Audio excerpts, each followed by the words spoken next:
Welcome to the Salmon Runs YouTube. Enjoy the video. Listen closely to the radio facts before any change.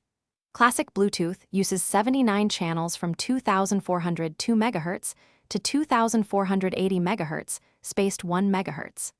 Bluetooth Low Energy uses 40 channels from 2402 MHz to 2480 MHz, spaced 2 MHz.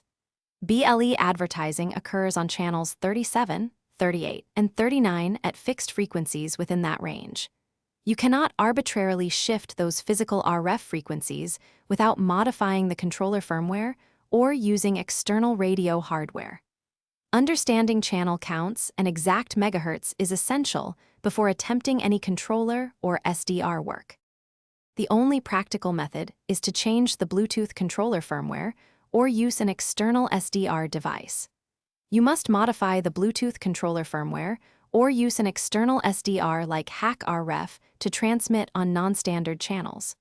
For BLE, you can set the advertising channel map via HCI commands or vendor firmware APIs. Classic Bluetooth frequency hopping is implemented in the controller and cannot be forced by application-level software.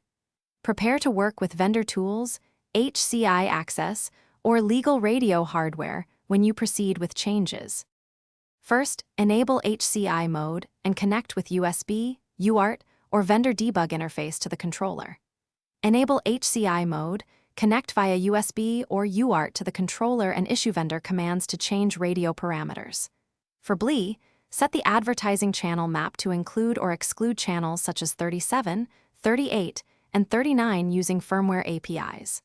Alternatively, use an SDR like HackRF with proper filtering and legal transmission power to transmit on desired frequencies.